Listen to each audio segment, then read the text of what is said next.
գնահատում գործընկերներ իրենք եւս գալիս են եւ մի երկուսն էլ կա, որոնք ուղղակի ընթացքի մեջ են եւ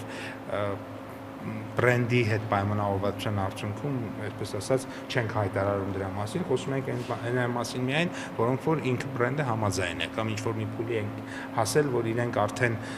ենթադրաբար ամենայն հավանականությամբ գալու են եւ դրա մասին սկսում են խոսել, կա նաեւ այլ դեպքեր, երբ որ օրինակ ակտիվ օրինակ շուկայի հետազոտություն է իրականացվում խորքային, որպեսզի մեր շուկայի տարողությունը հասկանան, իրենց բրենդի հնարավորությունները, շահութաբերությունը, մեր ուրեմն հնարավոր այսպես ասած գնողունակության չափ, այսինքն տարբեր ցուցանիշներ, որոնց արդյունքում այդ ընկերությունները կարողանան գալ Հայաստան։ Այս առումով աշխատանքները կատարվում են տարբեր ձևաչափերով եւ հրապարակային եւ երբեմն նաեւ ոչ հրապարակային, բայց դա արդեն մասնավոր ընկերությունների ցանկությունն է։ Պարոն Բաղրամյան, դուք ընկերությունների մասն եք արդեն խոսում, բայց ակնհայտ է, որ դեռևս բազմաթիվ դետալներ քննարկված չէ ճանապարհի հետ կապված։ Ինչպես եք դուք բանակցում մի բանի մասին, երբ որ սկիզբը դեռ չկա դա։ Չէ, իրականում հայ-ամերիկյան համագործակցությունը ինքը միայն թրիփի մասին չի, ինքը շատ ավելի լայն է, օրինակ, երբ որ շատ պատահական չէր, որ նաև օրեր առաջ 135, կարծեմ, միլիոն դոլարի ուրեմն վարկային համաձայնագիր ստորագրվեց Արջին բանկի եւ Կոնտուր գլոբալի միջեւ եւ ըստ էության մեր լոկալ բանկը իրեն արդեն կարողանում է թույլ տալ ամերիկյան վերազգային կորպորացիային 135 միլիոն դոլարի վարկ տրամադրել, որը մի կողմից կոնսոլիդացիա, այսինքն հիմա այնտեղ Կոնտուր գլոբալը ուներ վարկեր, որոնց այդ վճարները երկրից դուրս էին գնում, մյուս կողմից էլ նոր ուրեմն ներդրումներ անում, հետեւաբար նոր միջոցներ իրեն պետք, որը արդեն վերցրեց, այսինքն դա նույնպես իմ կարծիքով օգոստոս 8-ի իհարկե process-ը մի փոքր ավելի շուտ էր սկսել, բայց այդ process-ը բոլոր կողմերին եւ բանկին եւ Կոնտուր գլոբալին վստահություն էր հաղորդել, որ միանշանակ պետք է անելու արագ, հենց օգոստոսի 8-ից հետո եւ ես կարծում եմ, որ մենք ապագայում ամերիկյան տնտեսության, ամերիկյան ապրանքանիշերի եւ ամերիկյան ներդրումների ավելի մեծ ներկայություն եւ շունչ կզգանք Հայաստանում։ Մի մտահոգություն կա, որ ամերիկյան ընկերությունների անվան տակ այստեղ ոչ թե ամերիկյան ընկերություններ են լինելու, այլ լինելու են թուրք, ադրբեջանական ֆինանսական միջոցներ եւ ընկերություններ։ Ես չգիտեմ ինչ մտահոգությունն է, բայց օրինակ թուրքական ընկերություններ Հայաստանում դեռ կան 2012-13 թվականներից, ընդ որում դրանք ուղղակի Հայաստանի օրինակ նույն հագուստի մանրածախ առևտրի ցանցում մի քանի բրենդների ապրանքանիշերի տեսքով ներկայացված են, ընդ որում մեկի դեպքում շատ ուղղակի է, այսինքն ոչ թե պես միջնորդավորված, այլ շատ ուղղակի եւ ուղղակի եւ ես իրականում ողջունում եմ այդ ներդրումները, որովհետեւ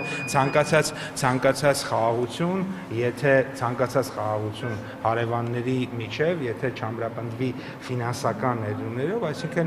եթե մենք ուզում ենք կայուն խաղաղություն տարածաշրջանում, կարող են իրենք եւս այսպես ընկերություններ։ Այդպես ձեր ասածը այդպես չի, այսինքն ձեր ասածը ճիշտ չի, բայց օրինակ ես շատ նորմալ եմ համարում, որ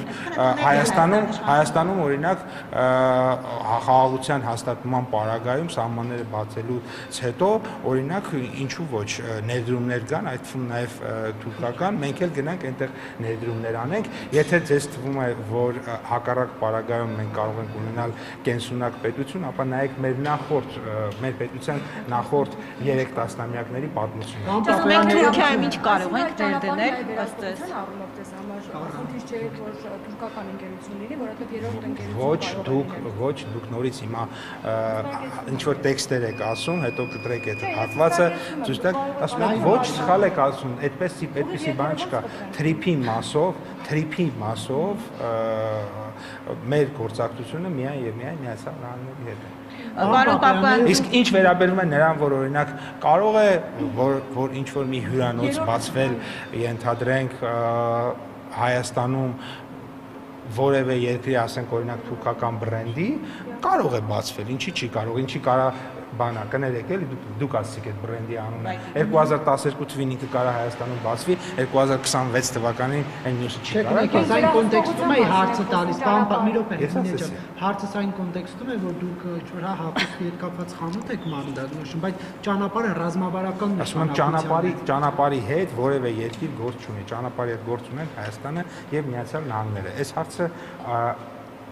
սևով սպիտակի վրա գրված է թղթի վրա եւ այլ բան հնարավոր չի, այլ բան անհրաժեշտ չի, այլ բան չի լինելու։ Պարոն Պապոյան, Հայաստանը ինչ կարող է ներդնել Թուրքիա մասին չի խոսվում այդ ճանապարհի, ինչու չի ասում, թե որքան լայնություն է ունենալու եւ բացի այդ Ռոբերտ Քոչարյանն ասում է, որ ավելի երկար պետք է լինի այդ ճանապարհը, գնահատի երազ, նաեւ Ռուսաստան-Ադրբեջան, որպեսզի արդյունավետ լինի Հայաստանի համար եւ ոչ թե դուրս գա, որ միայն ադրբեջանցիներն են օգտվում։ Բայց ով է ասել, որ այդպես չի։ Դե 43 կիլոմետրից ավել ասում է երկար պետք է լինի, դուք ասում եք Քոչարյանը որտեղից է վերցրել, որ այդպես չի։ Տրիպի չափը 43 մի մեծ քարտեզ էլ դուք դրեք, դիմացի ու տեսեք, որ այդպես չի։ Հովիկ Աղազարյանն էր ասում, որ եթե երասխջուրֆա օրինակ Նախիջևանով ճանապարհը չբացվի, դա չի լինելու ապաշրջափակ։ Երասխից մինչև Նախիջևան այդ երկաթուղու կտորը 1 կիլոմետրանոց փոքր հատված է։ Դա գործարկելու համար կա, դիտարկվում են, հնարավոր է ինչ-որ առաջարկ լինի Միացյալ Նահանգների, որ իսկապես Հայաստանի տարածաշրջանով եք հետաքրքրված, դա անպայման գործարկվելու է, ինչ է կարծում, կարող է այն 40 քանի կիլոմետրը սարքենք, այդ 1 կիլոմետրը չէ։ Իսկ լայնության մասով Ես ուղղակի ձեր հարցերը չեմ հասկանում, էլի։ ասում եմ լայնությունը ինչքան է լինելու։ Երկարությունը 42 կիլոմետր է, լայնությունը ասեմ 11 մետր, 17 սանտիմետր, դա դες ինչ է տալու։ Կամ ասենք 18 մետր 26 սանտիմետր։ Իսկ որ չեք ասում դա, ինչ է տալու։ Իսկ հաստությունը ասֆալտի ինչքան է լինելու։ 4 սանտիմետր թե 6։ Իսկ ինչ է ներդնելու Հայաստանը Թուրքիայում, պարոն այս տեսախցիկի ռեզոլյուցիան ինչքան է, ես ասենք Ժորժ ջան, եկեք լավ,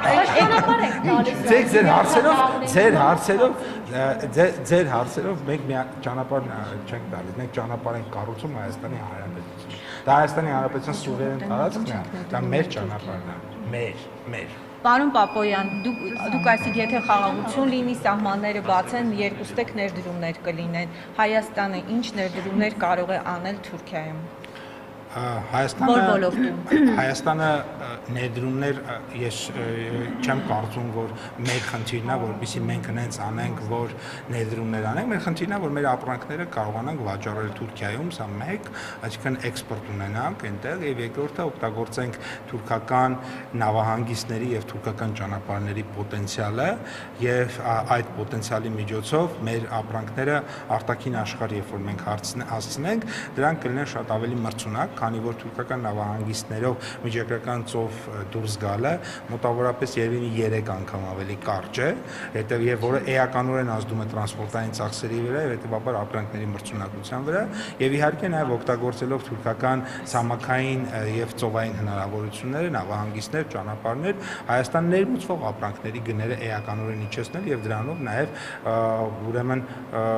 բնականաբար եթե որևէ որոշակի ապրանքներ գան Հայաստան շատ ավելի քիչ տրանսպորտային ծախսերով, դա հնարավորություն կտա մեզ շատ տրամաբանական է, այստեղ ունենալ շատ ավելի մրցակցային միջավայր, այդ գնանկում տեղի ունենա եւ բայց չկա մի ապրանք, որով կարելի է ներդրում անել։ Կա արդեն Թրամփի նախագիծը կա